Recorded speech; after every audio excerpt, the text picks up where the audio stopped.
If the devil had a deputy, it would be Obasanjo. That's defamation. He's not. How would you say that of a former president? One of the most respectable African in the world. He's respected by some people, but this is not disrespect. I'm just being truthful. You're speaking ill of the man who had gotten the grace to run this country 3 different times. Well, he's gotten the grace to run this country 3 different times. He's also used it 3 different times to run the country down. So, how can someone be more devilish than that? Because you wanted to be president. So would you have been devilish if you had been president? Never.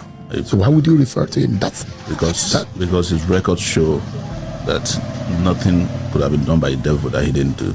Running out OD Village, Zaki Biam, manipulating elections. It was during Obasanjo that an election was held in this country where there were no serial numbers in the ballot papers. And he said Yar'Adua won the election. Even Yar'Adua himself had to repudiate that election. That's Obasanjo for you. He was the one who masterminded third time, even though he kept denying it. But that was what made me refer to him as the deputy to the devil. Because that you're talking about the father of the Nigerian Fourth Republic. Well, he's the father of many things and many people. But I have also met his children, his biological children, and what I heard from them is it will make you shudder. For instance, I met his son, Benga Obasanjo, years ago. We rode in his car from Benin Republic to Nigeria. It was those days I used to sneak into Nigeria. And the customs, I think immigration were trying to detain me. He came not knowing who I was. And they started shouting, like, why are these people fighting with immigration? So I didn't know who he was. I went on there so that he wrote his name with a pen on their exercise book for entry into the country. He was coming from Benin Republic. And I said, this is Benga. So I walked to him. I said, why are you being rude to us? He looked at me and said, who are you? I said, I'm Sowore. That time we were doing the Lendo reports. So he flared up. He's like, oh, you people have been writing rubbish about myself. And then he turned around and said, but I like one thing you did. And I said, what is it? He said, the house that you found in Brooklyn, you were able to prove to the world I was not the owner, it belonged to my brother. And that saved me. So we left. And when he was driving, you know how security people on their own assume that the moment you have an issue, a thief with their Oga, they drove past us, it was a death road between Nigeria and they just drove fast and they had dust covering us. And then he suddenly stopped.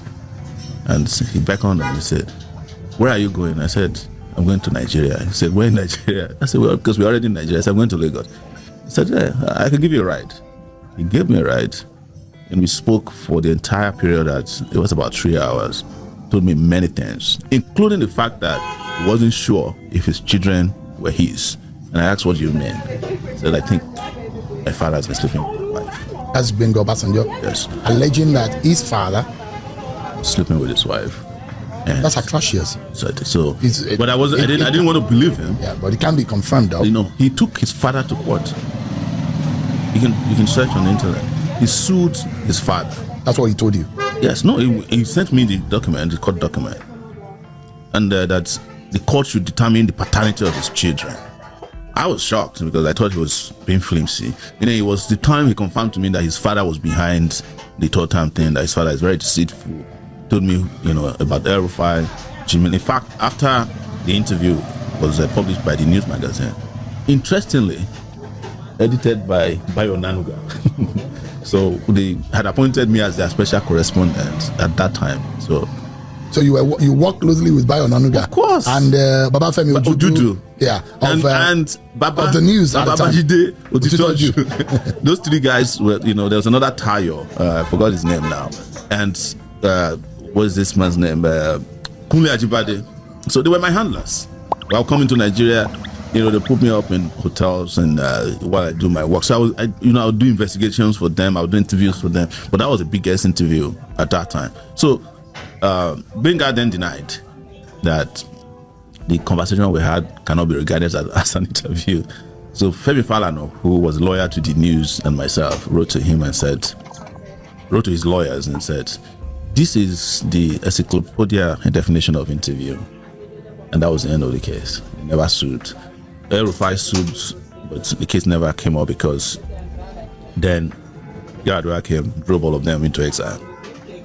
Yes, this is El-Rufai. Drove also Nuhu Ribadu into exile. They're all in the US with us. So I was like their handler in the US.